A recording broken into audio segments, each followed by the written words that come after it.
So, good morning, friends. Good morning, aspirants. Here I am, Dr. Santhosh Babu, IAS, uh, taking you through the public administration. Good morning, aspirants. I'm sorry, I had to put this. Okay. So, yesterday we had studied, if you remember, the meaning, scope, and significance. Of course, there was meaning, nature, scope, and significance of public administration. And you understood through that chapter what all you have to study for the examination, because everything has literally a meaning, and questions have been asked on the meaning, questions have been asked on the nature, questions have been asked on scope, and questions have been asked on significance of public administration. So this is something very basic to public administration. The other chapter that we need to do is evolution of public administration. This is actually coming third in this chapter in paper 1, or chapter 1 of paper 1. But I feel that until you study all the thinkers through Prasad and Prasad and Mohit Bhattacharya, I think you will not be able to appreciate it well. That's why I put that in yellow, because we'll come back to that after we study all the thinkers. So please understand that.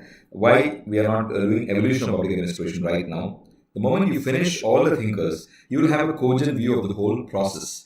And then the evolution becomes a cakewalk, right? Okay. So today we are going to take Wilson's view.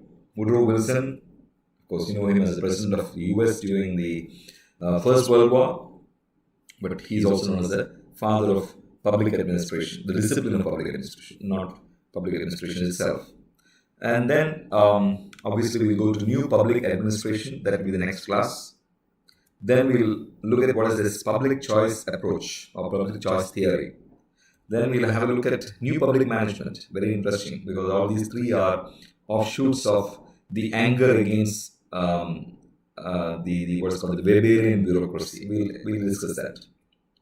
And of course, liberalization, privatization, globalization, good governance will come in paper 2. We'll discuss along with that. So today we are discussing Wilson's view today. So take a little hard look at this man. He does look like an intellectual. He was an intellectual. He was many things rolled into one. He was a political scientist, he was a lawyer, he was a philosopher, he was a, you name it, all kinds of things rolled into one. He's an amazing man, because he wrote his first book at the age of 28. It's amazing. It's almost like a prodigy, right? So from 1856 to 1924 is when he lived, and what a life it has been. And if you look at his life, Woodrow Wilson as a politician, he was a politician and an academic, of course, and he served as the 28th President of the United States from 1913 to 1921. So that's a clear 8 years, 2 terms he has been president. And these were the difficult times, because to be in war or not to be in war. In fact, Woodrow Wilson was the first person to say we should not get drawn into this war, because war can be costly, and in terms of money and in terms of life. And later he was drawn into it because he said he wanted to defend democracy. You know, it's very funny, but that's how America gets into wars, to defend democracy. And we've seen that happening in Afghanistan also. They stayed in Afghanistan for 20 years, lost a lot of money, and finally, almost, they have come out without, establishing democracy there. So, he was the 28th President of the United States from 1913 to 1921. He was a Democrat, much like Obama and others. And before becoming president, he had a great stint as a New Jersey governor, which is near New York, before winning. And he was a 1990 Nobel Peace Prize winner. We should know why he became a 1990 Nobel Peace Prize winner, despite the fact that he got into the war to defend democracy. What was the reason? The reason was he was one of the major proponents of the League of Nations, something which became later the United Nations, as early as 1920s, after the World War I. The Woodrow Wilson said about saying that we all need to cooperate and coordinate, because there's a new world order that is emerging, and we need to come together. That's how he was instrumental in establishing what is called the League of Nations, and that kind of literally brought down, closed the war situation. That's why he got the Nobel Peace Prize in 1990, despite the fact that he went to war with the Allies in the First World War, right? So that's about him as a politician. But we are not interested in him as a politician. We are interested in him as an academic. So he studied politics, government, and law. I said he's a political scientist, he's an administrator, he's a lawyer, you name it. Amazing man. And at the age of 28, he published his first book, Congressional Government. Can you imagine that? And he published 8 books. If you look at the lowest line, he wrote 8 books. So at the age of 28, he published his first book, which is known as Congressional Government. He was president of Princeton University for almost 11 years. And his tenure saw sweeping reforms in curriculum and administration, to be imagined only, because this man is not a run-of-the-mill academic or a politician. He is a transformer. He sees something and says, okay, something is wrong here with me, transform it. He's that kind of person. He revolutionized pedagogy, established new faculties, and he was also elected the president of the American Political Science Association. No wonder then he got into politics as the governor of New Jersey and later the president of the US.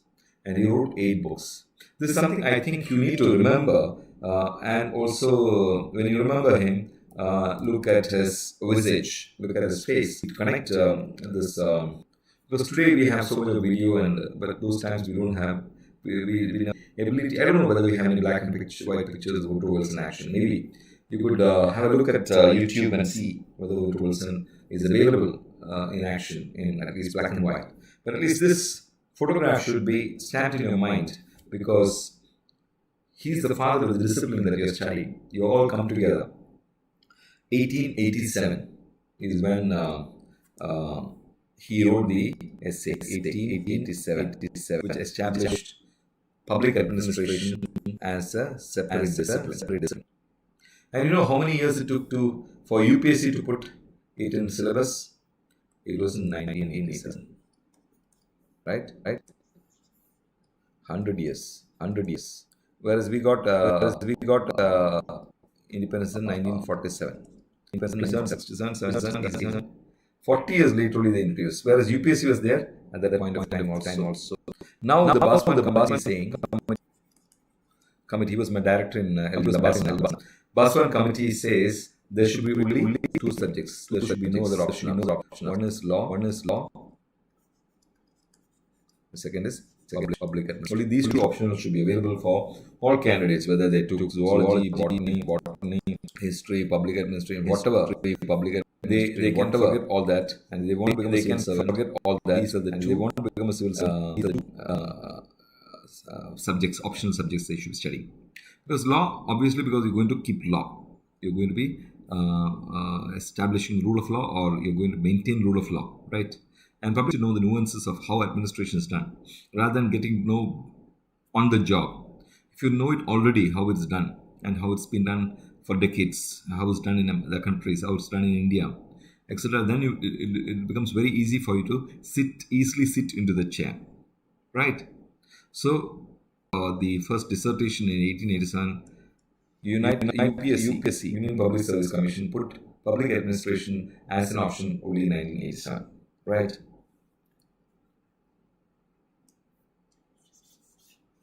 So let's rub this off and so that our slides are clean. Right. I hope you're all safe. You're doing well. You're all safe. Be careful because the third phase is careful here because the third that will hit us. Let's not take any undue risks. Don't always wash your hands. Keep washing your hands. Always wear your mask when you're outside, and keep social distancing if it's possible. Right. So that's Woodrow Wilson for you as a politician and as an academic. Now, why he became famous? Why did he become famous before time? Why did he suddenly become famous when he was still studying? Because he wrote 3 drafts. First draft was known as Notes on Administration. The second draft was known as Art of Government.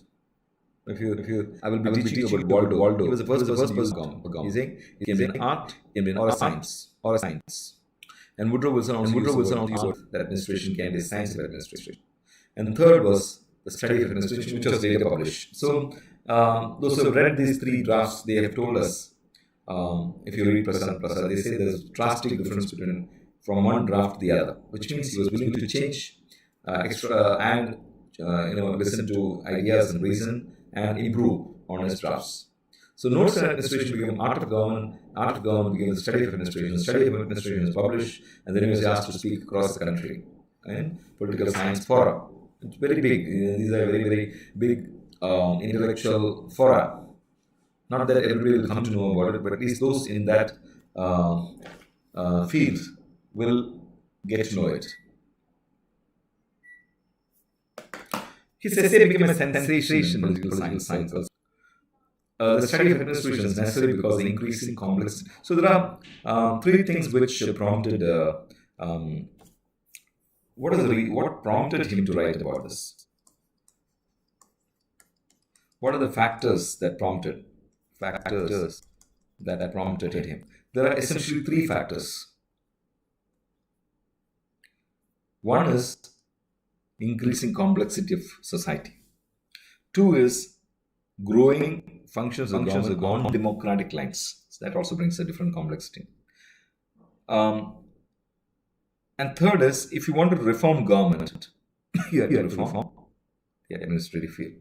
So these were the reasons which prompted Woodrow Wilson to write an essay called The Study of Administration, and which became a huge hit.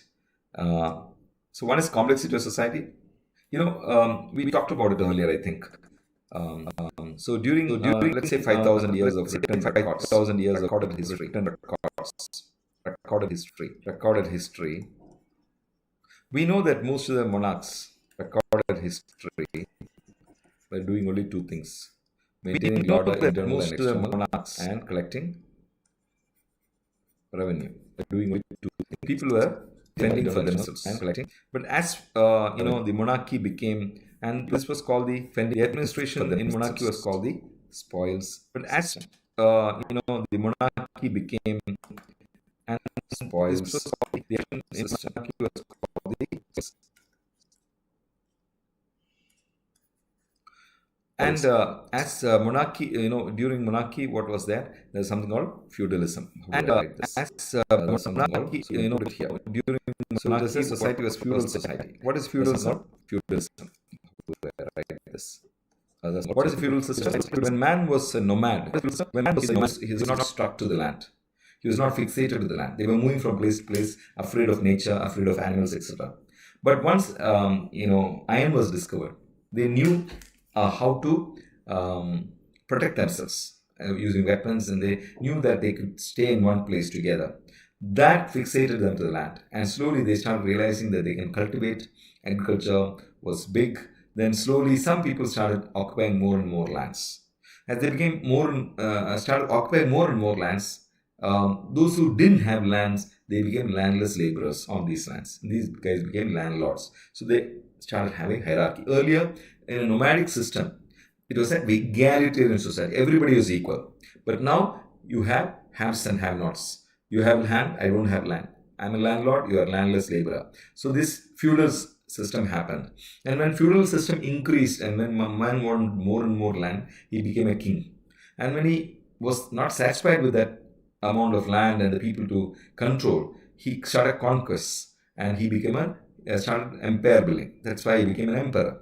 So all those times, he would only keep people he trusted, his relatives, his friends. So that's what's called the spoil system. And during the Industrial Revolution, what happened was,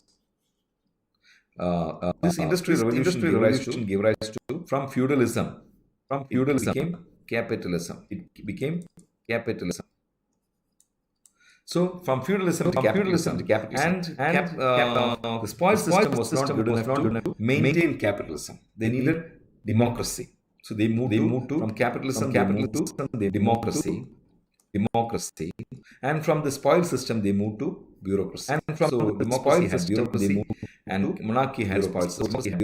But monarchy had during even after independence was declared in 1789, there still was a spoil system, despite the fact that America had democracy. There still was the spoil system. There was an American president who was shot dead because by a disconnect by a young youth who said that because of the spoil system, I am not getting a government job. And at that point of time, there were no great private jobs, government jobs that were available. Shot dead, sitting American president. We'll read about that. So the spoil system is another reason why Woodrow Wilson actually came up with his idea on studying public administration. So the third reason was the spoil system. Most important reason possibly was the spoil system. Okay, are you there with me? I hope there are a couple of people who have joined. And what was Wilson's emphasis? He was very intrigued with government. Everybody's talking about political science, talking about the king, talking about the monarchy, talking about democracy, the transition between monarchy and democracy. They're talking about the state of nature, all this very governance was affecting people in a positive or negative sense. How do you improve this governance was what Wilson was intrigued with. Discover what government really, right? What they should be doing and what effectiveness. And they say that when equity is required, you really can't have all this together. We can try for this, but equity is different because then you can't have the poorest section. Try for this, but equity is different because then society upwards. Right? So how is it that we can do this with efficiency in economy and rescue the executive methods from the confusion on the base of stable principles? So there were no stable principles at those points of time. There were no standard operating procedures. Each person was unto himself. So he wanted to establish principles of administration. Right. Let's rub this off. Right. So he gave a couple of definitions which are very significant, and we studied it in the meaning, scope, significance of public administration. We studied that. One of the many people defined it. Fifner defined it. Waldo defined it. Simon defined it. All kinds of people defined it, including Wilson. So Woodrow Wilson was committed to law, rule of law. He says public administration is a detailed and systematic application of law. Every particular application of law is an act of administration. As simple as that, right? When you apply law, then you are going to administer. And he went on to add, this is very significant. Please understand that his thought process came out of this particular sentence. It's the most, it's the most obvious part of government, or is the executive, operative, visible. Please, is the most visible side of government. So administration's most obvious part of government is government in action, or it's government in action. Right? Please understand this. This is government in action, and the operative is the most visible part of government. His worry was, if it's the most visible part of government, it's government in action, then why is it that nobody's studying it? Why is it that they are studying something else? Very obvious, right? So it looks like nobody was really worried about. All the political scientists were worried about mundane things of, something which doesn't touch people. And Wilson's anxiety was administration is the most obvious part of the government. It's government in action. It's the executive, they operate the most visible side of the government. I just broke down again into 3 parts. His answer was why this government in action did not merit a study from the students of politics. That's why he said, okay, if they are not studying, let me study. Why this government in action did not merit a study from the students of politics. Why the political scientists of the 19th century were busy writing about constitution, nature of states, sovereignty, king's prerogative, all mundane things which never touch people's lives. Governance was touching people's lives, right? How do you improve those relationships is what Wilson was worried about. So the writers, the political scientists of the 19th century were mostly concerned with democracy and monarchy. So, since he was a person who always believed that law has to be implemented, and an implementation of law, public administration, his point was who should make the laws, what the law should be, how can the law be administered, and with equity and speed. The above details were left to the clerks to look after. So that's why he was angry. He was angry that the action part of government was left to the clerks to look after. Right? I'm not able to see. Okay. We move further on. I think my YouTube is it's a bit slow. Let's see.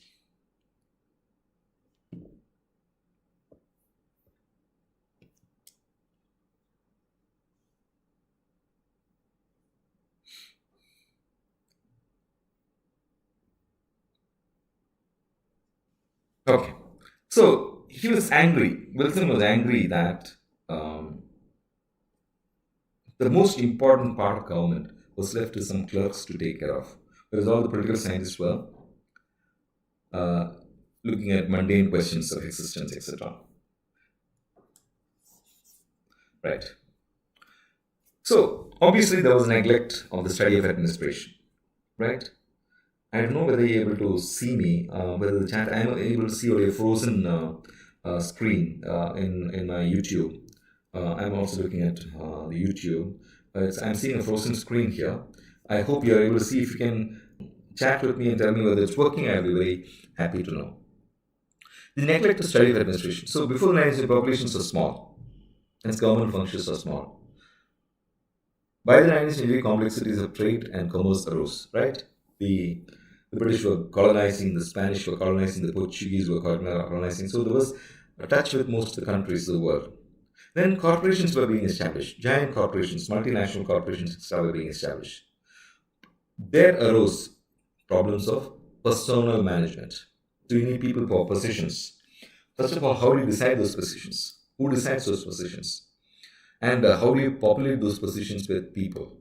Do you go through a process of spoil system, or do you take people through a merit-based system? So these were questions that intrigued Woodrow Wilson. The one simple function of the government had become extremely complex, and the very idea of state had undergone phenomenal change. Right? So he was always looking at the America versus Europe. He was saying, how is it that the European administration is much more efficient compared to the American administration, despite the fact that America had a democracy in 1789. But these people, the Europeans didn't have. Europeans had only monarchy. They were still in the Middle Ages, right? But how is it that a country which has freedom does not have the efficient system? And he basically came out with the answer himself. Now, of course, he studied Russian language, which is basically Russian language, German language, to understand what are the what they were writing, the thinkers were writing on public administration, because it's not in English, right? So it's not available to the rest of the world. What the French, Germans, and Spanish, German and Spain were doing in public administration is very intrigued in Spanish, and these were all monarchies. Spain were doing right in public administration, all monarchies, but they were doing extremely well. His discovery was that the monarchs didn't want to irritate the people. Didn't want to irritate the people, or rather, they wanted the people. Their administration, they wanted least irritate their administration, so that people don't revolt. So that people don't revolt. They were all perpetually worried that people are getting better ideas and better ideas. So let's keep them happy. So they started investing in the study of administration, how to improve administration on a daily basis. So that's how Europe had, though they had a monarchy, they had a better administrative system than the American system. So by that standard, India also should have, because India got independence only in 1947. But since 1600, we have been under the administration. So of course, 1857 is when they had a formal government. But till then, they were ruling through proxy, right? So why still we don't have a better administrative system? Is something which intrigues me, at least. You know, the British should have given us some better administrative system. Is what I feel. Anyways. Let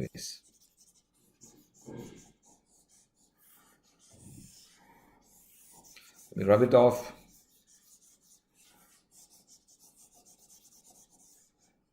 rub it off. In the Unacademy software, they have one click, the eraser works, the whole thing goes off. But since in the Unacademy software, YouTube have one click thing and it's not working, eraser works. The whole thing goes the YouTube rubbing. Okay. The Europeans had established public administration on the basis of empirical findings, and hence they developed a science of administration, is what Wilson discovered, right? So Wilson was wondering why there was no such development in the US and UK, and found that first they had democratic administrative development, but it was vice versa in Atlantic Europe. I said this earlier. Therefore, Wilson wanted such an efficient system in the US also. So one of the things that it keeps coming as a question is we have a good constitution. It's easy to write a constitution, but difficult to implement. So that's what it is. US had a good constitution, it was harder to implement. Why that so? Because it's a political process. I keep talking about the examples of India and China. India and China. India is a democracy. China is a dictatorship. In India, if you want to construct a road, it will take at least 1 year. For the land acquisition process. In China, it will take exactly 4 days. They'll ask the people to just vacate. They'll give the conversation to course. Because we go through what's called a process. Here a democracy. It will take time. Here a democracy. China doesn't go through a process. They just take time to return people. China doesn't go through a process. They just return people. So that's the reason why Woodrow Wilson was worried. But that's the answer. That's the simple answer. Democracy, things take more time. Woodrow Wilson was worried, but democracy takes more time. Right. So what are the reasons for growth of administration in Europe? The reasons for the growth are twofold. There's more government in Europe because they were monarchies. The desire to keep government as a monopoly made them interested in discovering the least irritating means of governing. So they wanted to be a monopoly. And so they said, okay, let's find methods to keep them happy. The slow progress in the science of administration in America was attributed to democracy. Wilson felt that it's difficult to organize administration in a democracy than in a monarchy. So 3 people are joined. I hope you're able to watch me live. So what were the developments in Europe? So in Europe, administrative development had preceded democratic development. It was vice versa. We said that. European countries like Prussia, Austria, Germany all had developed administrative systems because they didn't want grievances against administration. Grievances happen only when there's administrative apathy. They didn't want apathy. Wilson was influenced. He felt that we can learn from them without imitating them. So one of the things that you need to remember here is a famous statement by Wilson. He said, and this has been quoted more often than not. So it has come in question papers also. Please understand. He said that if there's a person with a murderous intention sharpening his knife, if there's a person with a murderous intention, which means he's going to kill somebody with a knife, I need not look at his intention. I will learn how to sharpen my knife. I will learn from him how to sharpen my knife. A very bizarre way of comparison, but that's what he said. He said that, and that of course is bone of contention also. But there's a question that is frequently asked. He's quoted with this quote and say, comment on it. It's very easy because then you have to say Europe didn't have an administrative system. Sorry, didn't have democracy, but they had a very good administrative system. That's because the monarchs wanted to keep the monopoly on governance, and so they didn't want to irritate the people. So they came out with better and better methods to serve their goods and services, give them their goods and services, etc., etc., etc. Right? So that's the reason. So if you remember this, when you write the examination, you will be remembering this. That is, a person with a murderous intention, when he's sharpening his knife, I need not look at his intention, but I can learn from the way he's sharpening the knife. Right? So what are the factors that influence Woodrow Wilson? One is the corruption because of the spoil system, right? That resulted in flight of talent. And that's the time when Taylor, and you'll be learning Taylor with me, very interesting man, Frederick Taylor. He came out with what's called the scientific management movement, scientific management theory. And that's the time when Europe was at war.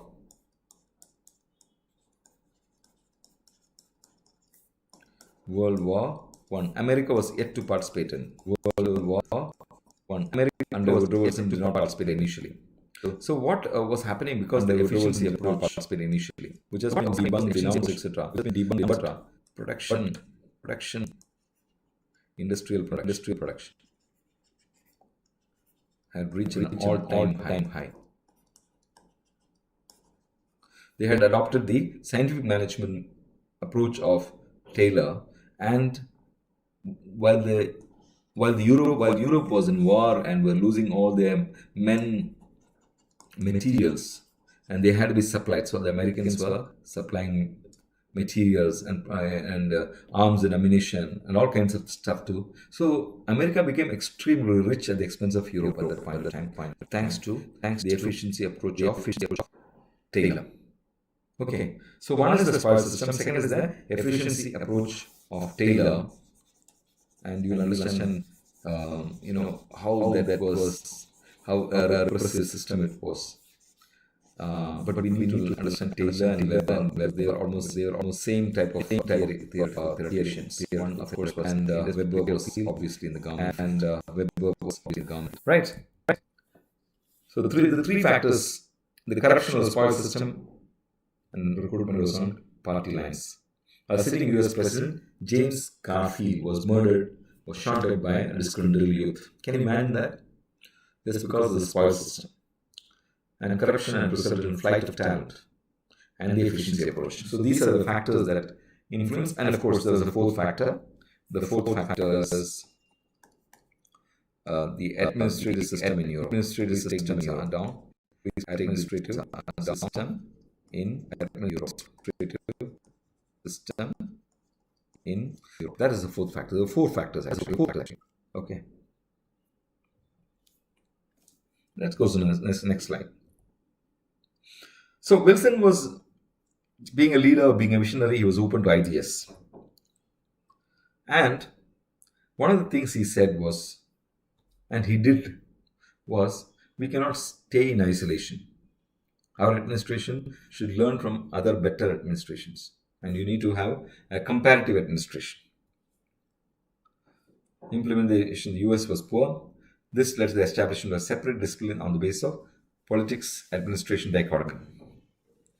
So you talked about the factors that influence, but the biggest contribution of Wilson was what is called the politics administration dichotomy. Administration. This is something which you'll hear throughout in this class on public administration. Which you'll hear throughout because in this not him class on public administration. Wilson.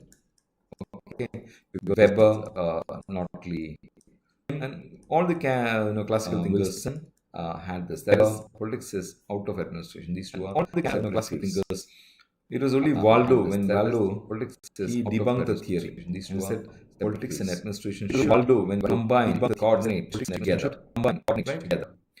So let me rub it off.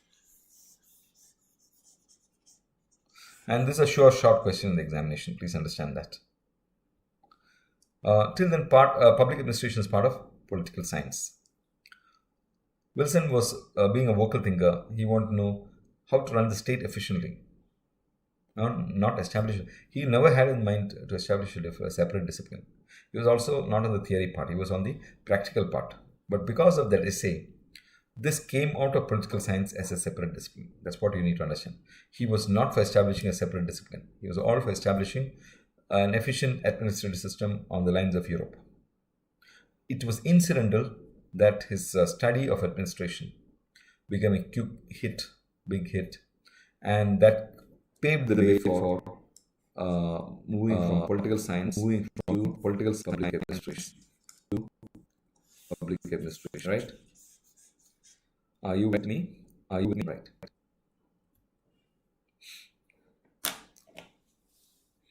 So his essay, The Study of Administration in a Political Science Journal, became the basis for the beginning of public administration as a separate discipline. So it was not him who started it. It was his essay um, which kind of triggered the movement to create a separate discipline out of public administration. So we have to be very clear on that. Even though he's known as the father of the discipline of public administration, he really didn't want a discipline of public administration. He wanted to run the government efficiently. That's why he wrote that essay. Incidentally, that essay was used to kind of start a process of movement from public administration from political science to public administration. So the essay was considered the most seminal essay ever written on public administration, right? This way of, and he wanted to establish an efficient administrative system on the basis of propagating administrative reforms, which can be explained through a separate discipline of public administration, right? His essay was influenced by the context of those times. We have explained those contexts. What are the contexts? One is spoil system, corruption out of the spoil system, the fact that somebody was killed, the president was killed by a disgruntled youth, then the politics administration, the economy, then the European influence, etc. Right?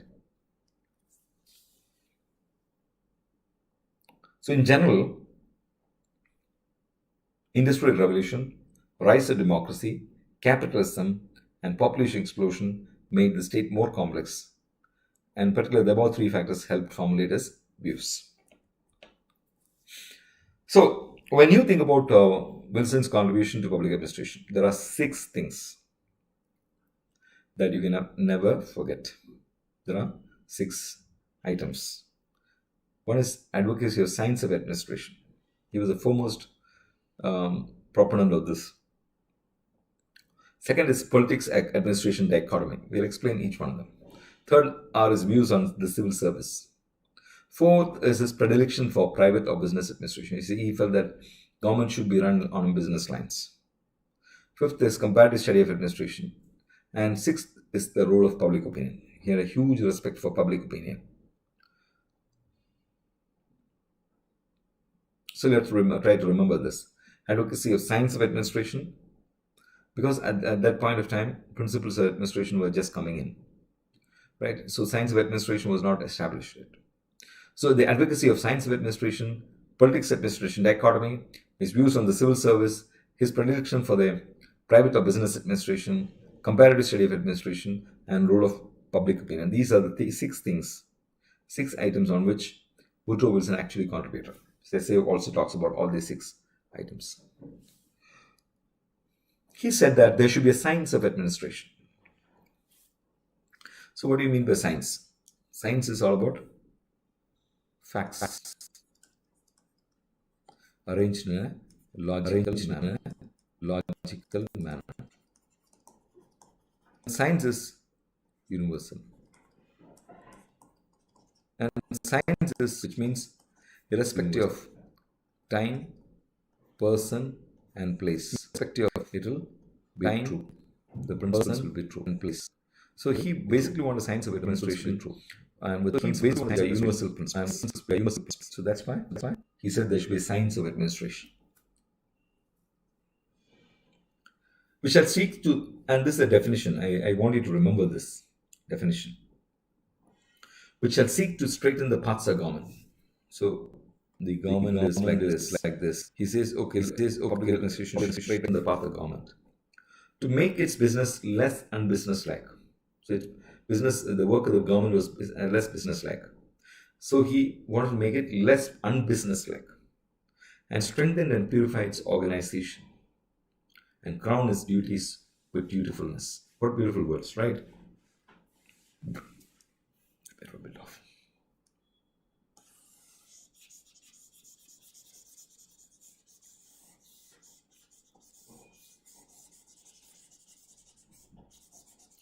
So when you study public administration, the questions that are asked on public science of administration, there are also questions that are asked on art of administration, and how it is both science and art. So you have to prepare how it is get prepared in all ways, because there's thinker by name. Although there are thinkers who said there's an art, and there are thinkers who said it's a science, There are thinkers who said, like Waldo said, can be art and science together. So we shall seek to straighten the paths of government. There should be a science of administration which shall seek to strengthen the paths of government, to make its business less unbusinesslike, to strengthen and purify its organization, to crown its duties with dutifulness. This is something which you can learn by heart. It's a quote. So Wilson strongly believed that administration is a science. And he felt that this is the latest fruit of study of the science of politics. The only problem was that he felt that not much of scientific methods were available in American administration. No clear concepts of what constitutes good administration. The administrative science was actually first developed by science of French and German academics, where administration developed to meet the requirements of small, compact states.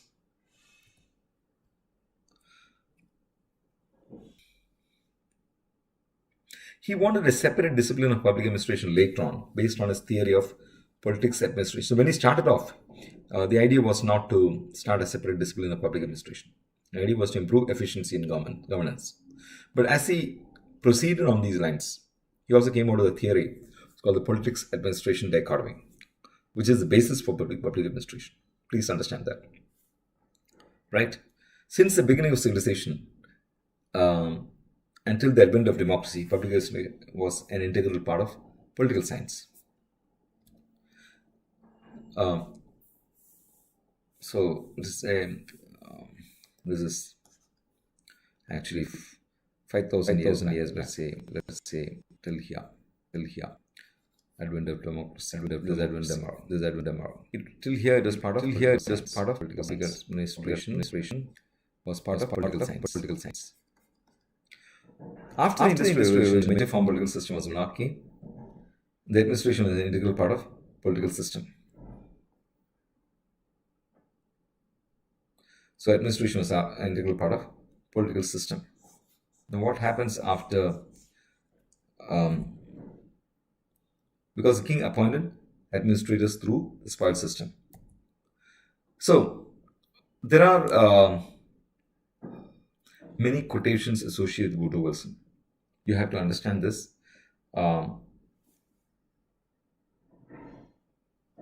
have to understand this because these are quotes which are asking questions and you are asked to comment on it. It says political questions are not administrative questions. So it's essentially what we're saying is, what is the difference between politics and what is the difference between administration? We'll come to that in the next slide. So that will explain. That is the answer to the question. So if there's a quote which says, political questions are not administrative questions, comment or explain, 20-mark question. What do? See that, of course, this is a quote by Woodrow Wilson. It's a famous quote by Woodrow Wilson. And his theorizing on what is called the politics administration dichotomy is the reason why he came out with this particular quote. And he essentially found many differences between politics and administration. And that's the reason why he wanted to keep it separate. We'll come to that. So the other thing which he's talking about is, nowadays it's difficult to run a constitution than to frame one. Right? So framing a constitution is much easier. Running a constitution requires what? It requires a good administrative system, an efficient administrative system. So that's why I said in America, in the US, administration was inefficient compared to Europe. Right? So this is another quote which can be asked in the examination. Right? Administration is like business and should always be run like a business organization. It should be completely free from the hurry and strife of politics. Please understand, this question has been asked. It should be completely free from the hurry and strife of politics. So in politics, there's always speed, there's always strife, etc. Whereas if you take business, it's business-like, it's very logical. You don't take decisions in haste, right? It's kind of logical and it's kind of smooth. So administration also should be like that, is what Woodrow Wilson felt. And he was against the spoil system. Administrative system should be, people should be recruited to positions of power on the basis of merit through open competitive examinations. So we are hearing somebody talking in the 1800s, 1887, right? On the merit system.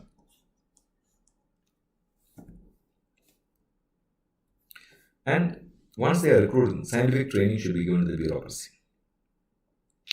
Right? So people should be recruited to positions of power on the basis of merit through open competitive examinations. And once they are recruited, they should be given training. Right? So, like UPSC conducts this training for all of you, selected, and you're selected on the basis of 3 examinations, right? A preliminary, mains, and interview. But we still have to hone your skills so that you can handle those high positions of power. That's why you are put through training in Labasa, in Missouri, and in the districts. And there should be an objective performance evaluation. So in India, we have what's called the performance appraisal report. Earlier it was called something else. Now it's called performance appraisal report. That is, you're given targets at the beginning of the year by the boss. If you achieve it, you get a good score. The score is between 10 and 1, 10 and 0, right? So if you don't do well, you don't get promoted to the Government of India as a Joint Secretary. That's the biggest achievement for an IAS officer at particular level. After serving so many years in government, if you're not empaneled as a Joint Secretary, that's seen as infradig, right? So objective performance evaluation criteria plays a very important role in your career progression. And Woodrow Wilson said that they should focus only on economy and efficiency, which means value-free administration. Both the political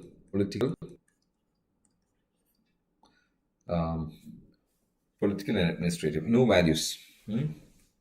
So value-free administration is what Woodrow Wilson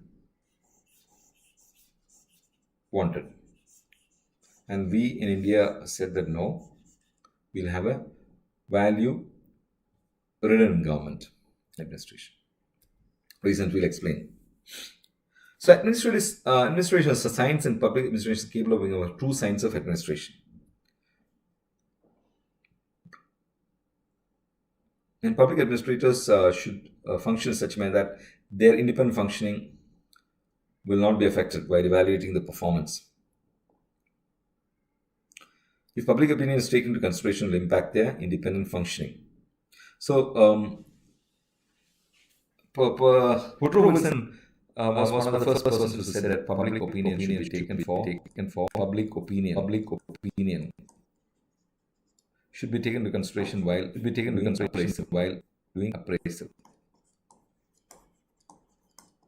But he never explained how this appraisal is done to the public.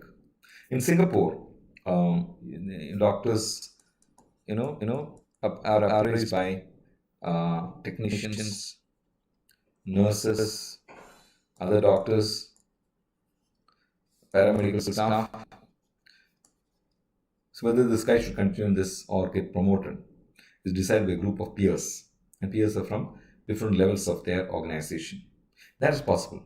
But how is public opinion to be taken? So if an IAS officer has to be made a collector or has to be made promoted as Joint Secretary, can you arrange for a referendum where it's served that he should be, people can give their opinion? That's virtually impossible. But he said that public opinion has to be taken into consideration, and we feel that this public opinion, if it's taken into consideration, will impact their independent function. Right?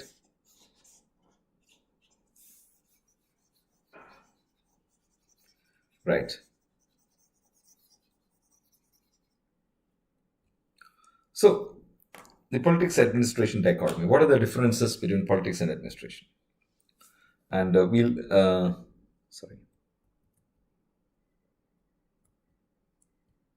Right. In politics, the politicians are elected by people. Administration is selected, people are selected by a recruitment agency. Politicians are there for 5 years of temporary nature. Administration is permanent. Entry into politics is universal because anybody can, if he's a voter, can get into politics. In administration is restricted because only with certain qualifications you can come in. Politicians are responsible for policy formulation. Please understand that's the most important thing. Whereas administration is responsible for implementation. You are supposed to be value neutral. Values are important for policy. Whereas for administration, rules and regulations. So you don't look at values. You just implement what the politician is saying. Politicians have to consider values like equity, positive discrimination, etc. Whereas administration has to look at rules and regulations, economy and efficiency. Politicians are responsible for framing the constitution. Administration is responsible for implementing the constitution. Politicians can control the functioning of bureaucracy, whereas administration should work under the guidance of the political executive. So these are some of the definitions, differences between politics and administration, which give rise to the idea of politics-administration dichotomy and the importance of remaining value neutral, right?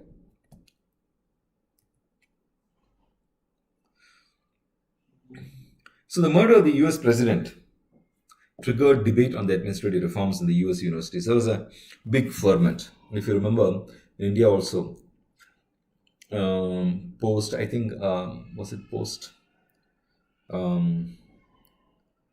emergency? We had this Ramanohar Lohia, Jaiprakash Narayan, etc. They came with huge ideas of independence and thoughts. And the places where this panned out was in the universities. Similarly, after the murder of the US president, triggered administrative reforms in US universities actually. This led to a movement against corruption. And there was an act which was passed in Parliament or in the Senate. It's called the Pendleton Act of 1883. Can you imagine this?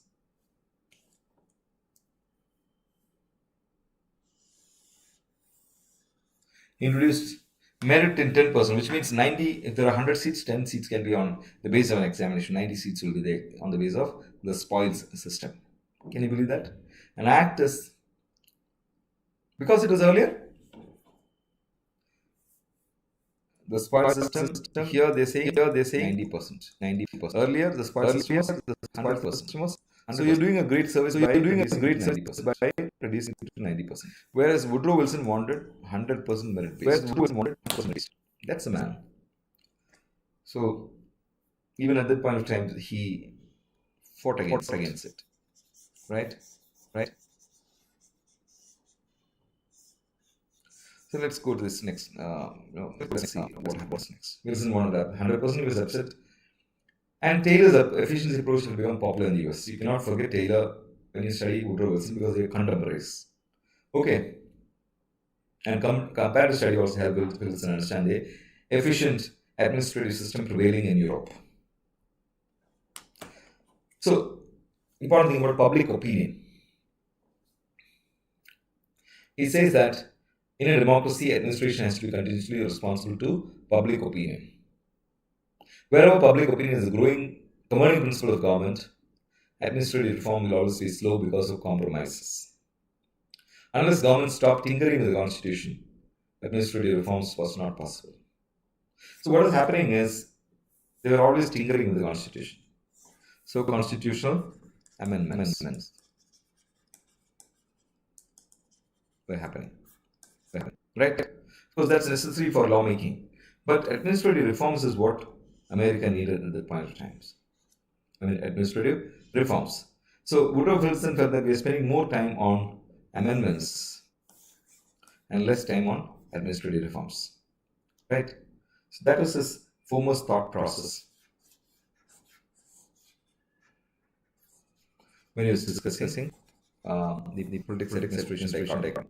The debates on constitutional principles should be set aside as they are of little practical significance. We should try to systematically analyze and understand the science of administration.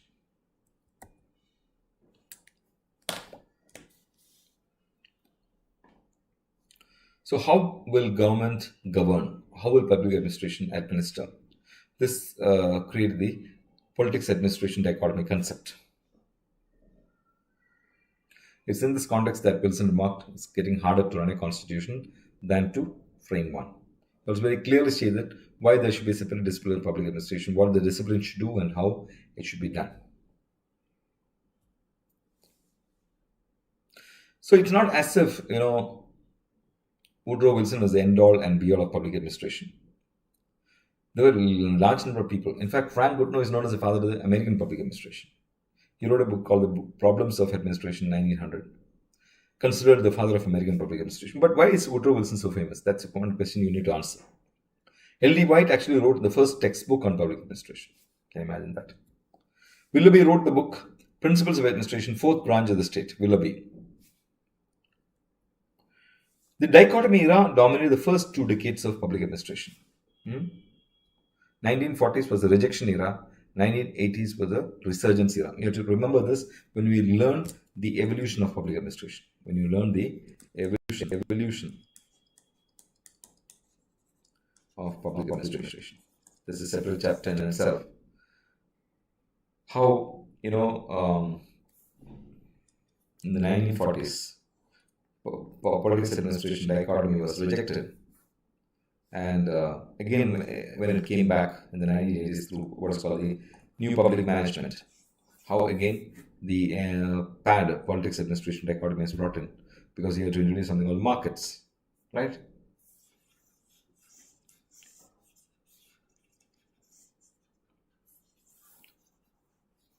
Right. So his approach was philosophical, historical, comparative, legal. Wilson was against a philosophical approach. Philosophical approach was about doing everything perfectly. Doing almost a perfectionist approach. Whereas historical approach, he was just like Waldo. He also said we need to learn from the mistakes of the past. We need to learn the kind of administrative systems that existed. The historical dimension is required as it helps to understand the problems of the present to come out with better solutions. Right? And the present day Indian administration is considered to be inefficient, unaccountable, and corrupt because of the continuation of colonial administrative systems. So if you extrapolate the present administration in this historical approach, all we can say is that we have just adopted lock, stock, barrel the colonial. Unless these structures are completely reformed, it's not possible to make the administrative systems efficient. It requires an in-depth understanding of the history from the administrative perspective. So that's why the historical approach was important for Woodrow Wilson. The other is the comparative approach. You know that he's the father of the comparative approach. The next big person who wrote about the comparative approach was Ricks. Fred Ricks. And we will learn about the comparative administration as we go, right? Sorry. Wilson was also in favor of comparative approach to the study of public administration, to study the relative strengths and weaknesses and to improve efficiency. So this is something which is said in that area. A professional murderer is sharpening his knife. We can learn how to sharpen the knife without looking at his intention, without looking at political, social, cultural subsystems. We can learn from other countries' administrative reforms.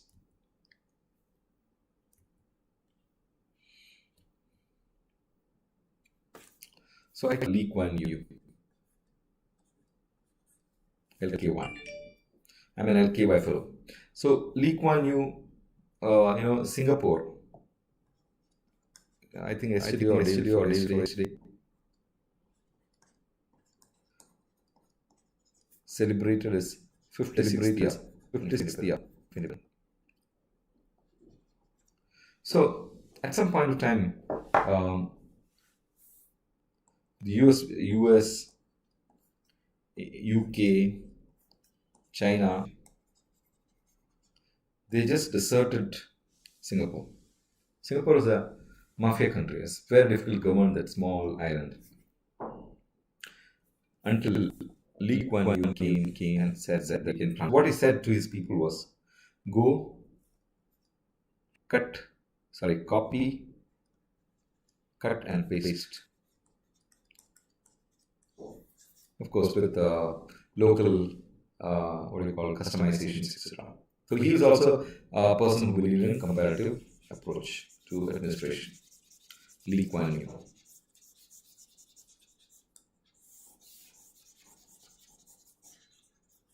Right. So comparative approach. Next is possibly the legal approach. So if you remember, Woodrow Wilson gave a definition. He said it's the implementation of law. Every act of implementation of law is an act of administration. So obviously there will be a legal approach. Public administration is studied from the perspective of law.